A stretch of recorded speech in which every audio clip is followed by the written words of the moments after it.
everybody. February 11th, 2019, Doc Hydro here. I wanted to do a re-edit on part 2 of Properties of Water in BTU because the audio quality was so poor in the original video. I apologize for some of these videos, guys. I'm trying to go back over and clean them up when I can. I've never had the opportunity or the ability to really do any types of videos, so it's new to me, so please bear with me on that. One of the things that you'll remember for those that have seen the part 2 videos is that I was talking about energy release components and largely what they mean and why it seems so confusing. So I'm going to start off kind of the same way that I did before. So in this right here is where it all got started for me, is from the IRPG. And on page 67, if you look at this, you can see that the energy release component here, it says that serves as a good characterization of local seasonal fire danger trends resulting from the area's fuel moisture conditions. The ERC is a relative index and should be compared to historic trends and thresholds on the corresponding area's pocket card.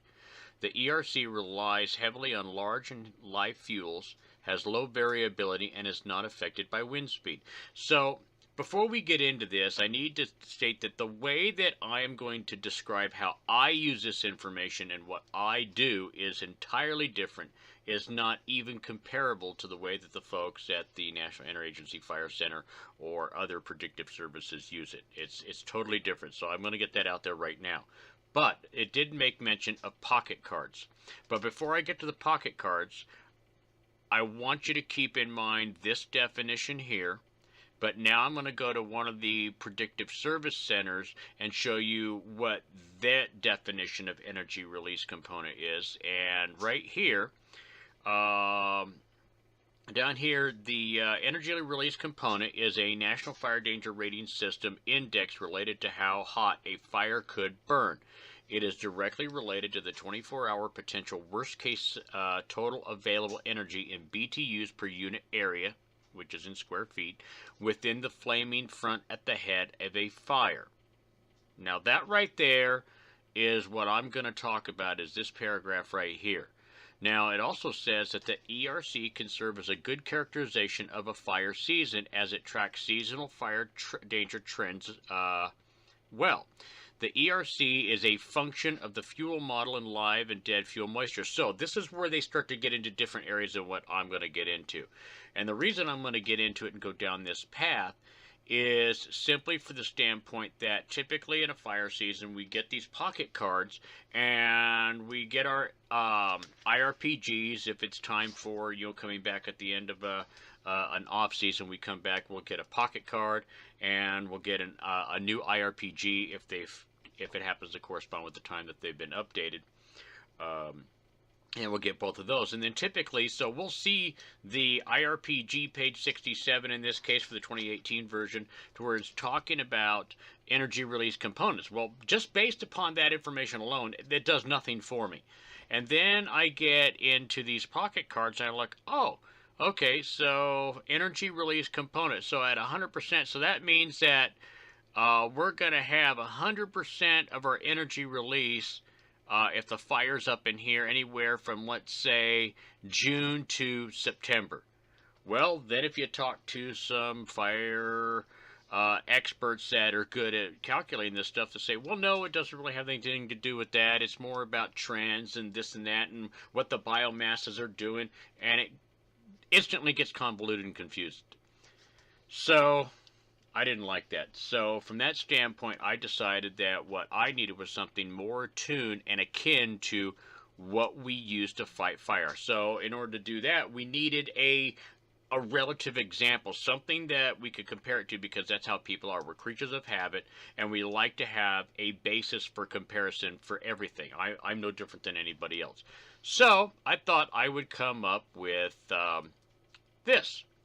And for those of us that heat our homes with firewood in a wood stove during the winter, now it might make a little bit more sense. And again, this is totally different how I use it and how I use it to make calculations on the fire ground. And when I have a battalion or task force leader that comes up to me and says, hey, how much equipment do we need to move water for this job, I will base it largely off of the predicted or estimated BTUs per foot per second or per minute on a fire. If we look at this from firewood that's cured and dried and whatnot, we take live oak, so 36.6, so that's 36,600,000 BTUs per cord. Well, the pounds per cord dry is 4,840.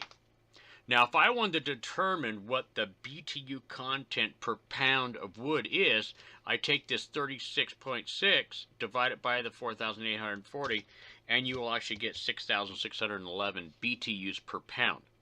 So if you have 5 pounds of wood, you can see that you've got a little over 30,000 BTUs of energy release being generated in that foot, if you got 5 pounds per foot.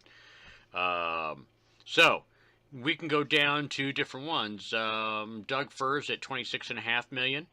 Western juniper is 26.4. Ponderosa pine 21.7. The pinyon pines are close to that too, 21.7. And then it's got other things. And then a lot of people might be thinking, well, that's great, Moylan, but you know, we're not out there fighting cordwood. We're putting out the national forest on fire. That's on fire. We're trying to put it out. Okay, that's true, but let's think about this. Largely, the only difference between the wood that's going into your wood stove or fireplace versus what's burning up out there in the great landscape of America is the fact that you or somebody else has cut it down and cured it, period. And so now let's get into our heat absorption models, and this is where I wanted to focus the time and show a model of how to try to get your head wrapped around this term energy release component. So again, we've got our cord models, and that's what I'm using. It's just a model, and it's done this way so that people that are like me don't look at a definition and go, okay, well, that's great, but it doesn't mean anything to it because there's nothing that attaches to it, like in the energy release component on page 67 of the IRPG. So here in example 1, if we take a 1-inch booster line off of a type 4, 5, or 6 engine that's flowing a maximum of 30 gallons a minute, the total BTU absorption capacity with the optimum flow pattern will only absorb a maximum BTU capacity of about 283,226 BTUs per minute. This assumes that you're at an altitude at sea level, and it assumes that you have a water temperature of 50 degrees. If it's warmer than that, so let's say your water temperature is at 70 degrees instead of 50, you're going to lose a little bit of heat absorption capacity. If you're up in altitude, let's say 2,000, 4,000, 6,000 feet, you're going to lose a little bit of BTU capacity. This is just a model again. Manzanita will produce approximately a total energy release of about 32 million BTUs. Now, typically in firewood, if you use a cord of wood, and let's say that we're using manzanita, we got a cord of manzanita, we can expect that if that entire cord was going up all at one instant, that's where that 32 million would come in. Most of the time you break it out over several months of the winter season, so you're not getting the full 32 million. So then you would do your divisor by the pound and find out, okay, this is what the BTU component is. So if we divide this by the BTU absorption capacity of the booster line of 283,226, it will take 112.983 minutes to extinguish this fire, assuming that there is no growth or spread. It's stationary. So if you take 112.983 minutes and multiply it by 30 gallons per minute, you'll take 3,389.5 total gallons to extinguish that fire. Now this is where we're going to talk about the BTUs per cubic foot. And when we talk about this, I want you to think of the component. So now we're not talking about total BTUs, we're talking about a component of the BTUs. And hence, a component of the BTUs is a component of the total energy released. So, if we take 32 million BTUs of manzanita and divide it by 128, which is the number of cubic feet to a quart, we get 250,000 BTUs. In this example, our nozzle is only exceeding the BTU content per cubic foot by a mere 33,226.4 BTUs. So in this case, the gallon per minute is exceeding the BTU generation by a mere 3.5 gallons per minute.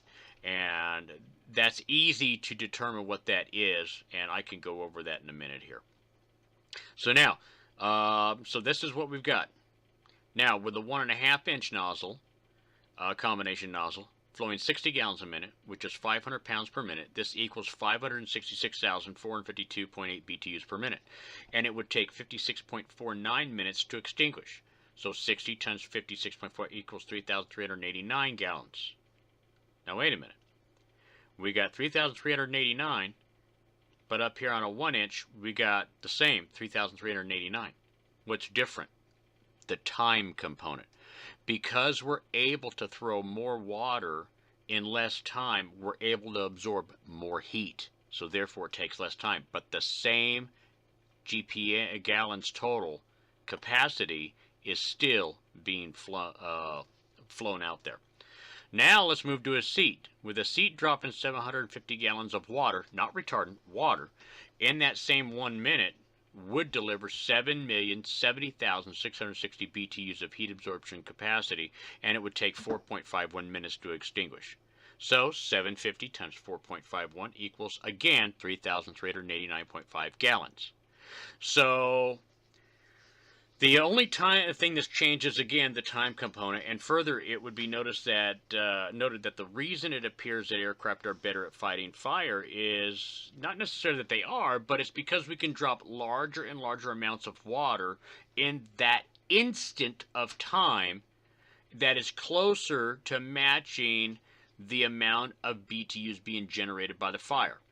So if we've got a fire producing 500,000 BTUs, and we're dropping water and it's only able to absorb 100,000 BTUs, the fire obviously evaporates the water, so therefore it's ineffective. We'll just keep throwing water and water. So you can actually throw and waste more water by not putting enough out there, hence a smaller line and 112 minutes, compared to 750 gallons and 4 minutes. That's the difference.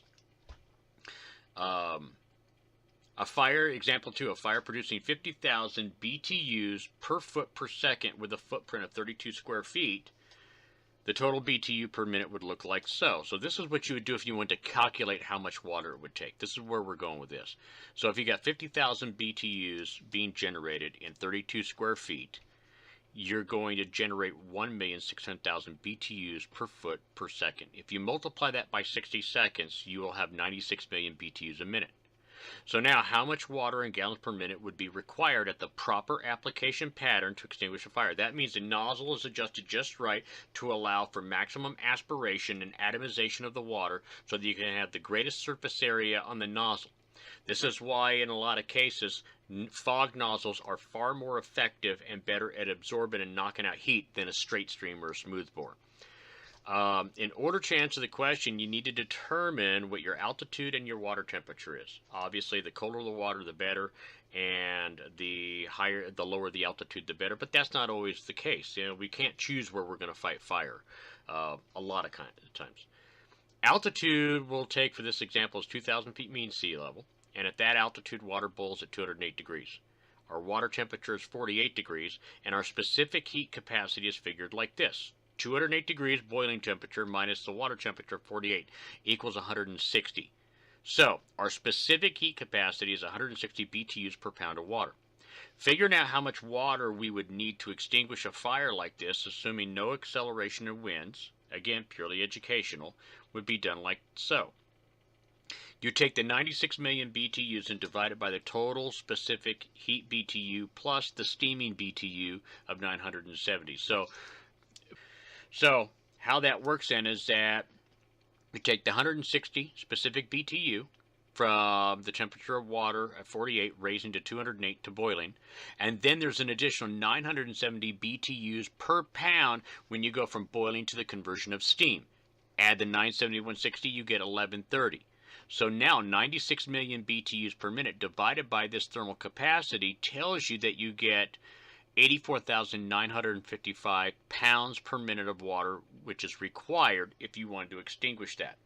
So now you take the 84,955 pounds per minute, divide it by the pounds per gallon of 8.34 to get 10,186. So in this example, you need to supply 10,186 gallons per minute to extinguish the fire, and at 611,000 gallons total. So in 1 hour, this will have produced 5,761,732,901 BTUs. So this is where this is down here. So this is also why you will see VLATs used on fires. And that's pretty much basically it. That's how you sum this up. But energy release component, I want you to think of the term ERC a little bit differently. When you're fighting fire and you've got a nozzle, whether it's 1.5 inches or a 1 inch or a 3/4 inch booster line, the thing that you want to keep in mind is energy release component. Is the component of this energy release small enough so that my 1 inch booster line can attack it, like in this model here on the 30 gallons per minute? It's not a big problem, and you can do it, but just keep in mind you're going to take an increasingly longer amount of time. Now, could you run a relay and plumb into multiple tenders from a draft site and relay water, an endless supply of water? Sure you could.